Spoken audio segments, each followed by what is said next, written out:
My name is Hiroko Imada. I'm living in London for over 30 years and I'm a printmaker, painter and site-specific installation artist.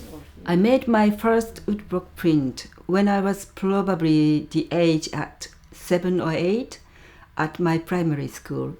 Because in my time, we all had a school program that we do woodblock printing at school. And I really didn't think that I'd come back to do it later on. When I entered art university in Japan, I was much more interested in learning lots of different printmaking technique rather than focusing in one specific area. And that attitude still haven't been changed much for me because although I teach woodblock printing and I do use it for my work, but sometimes I do use other printmaking techniques such as lithography or etching, and I sometimes combine a couple of different techniques in one work. Each time a certain image comes up my mind, then I decide which media I want to use. Sometimes it can be woodblock printing, sometimes it can be drawing, and it's quite important to have this flexibility and possibility that you can explore lots of different medias.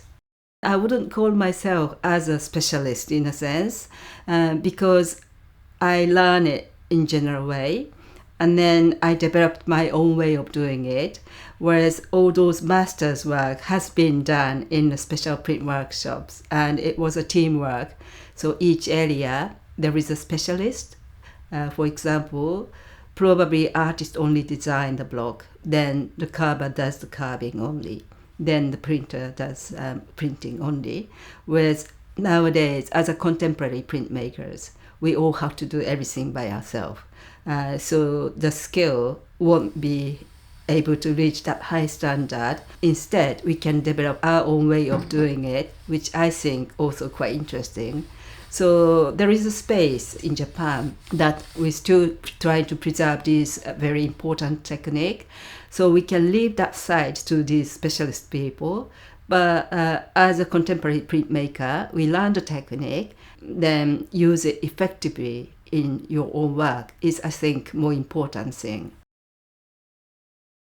Well, initially I heard one of the curators at the British Museum that they are going to hold a big scale of Hiroshige exhibition this year. And he was wondering if I'm interested in producing contemporary work inspired by Hiroshige's work.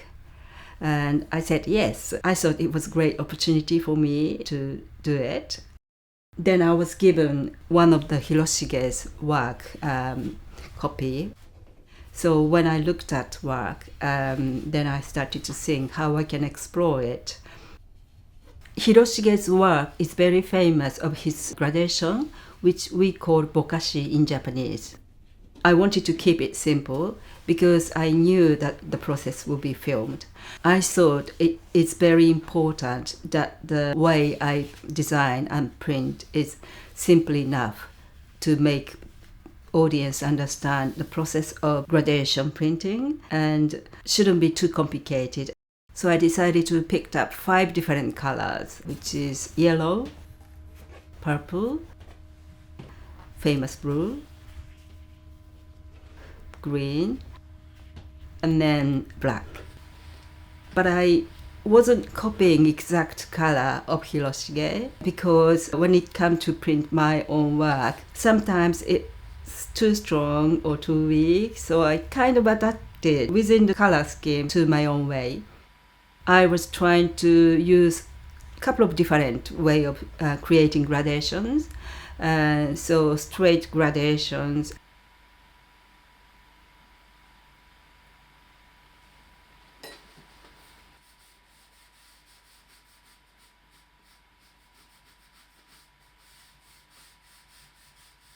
and then also something called atenashi bokashi, which is actually irregular bokashi techniques.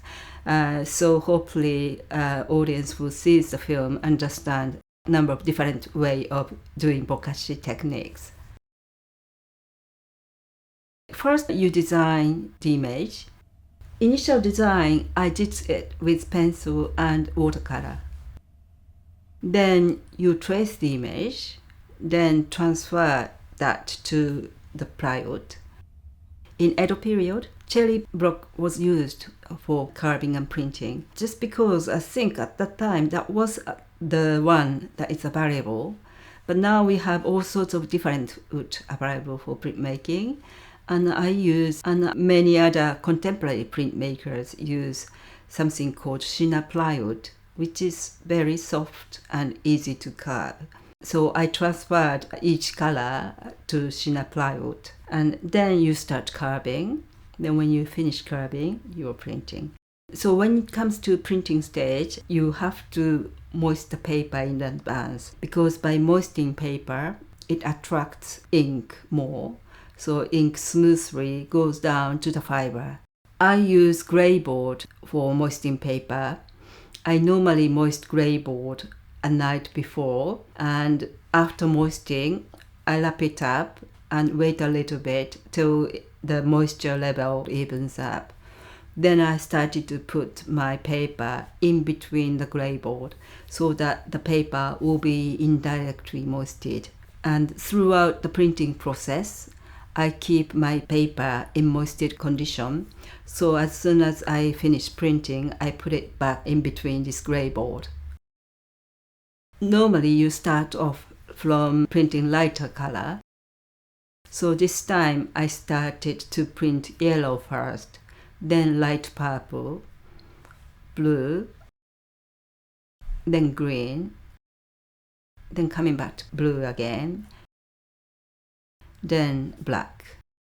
In order to reach the depth of the color you desire, sometimes you have to print number of times. To make sure that the print is printed in the right place, we use registration marks, which we call kento.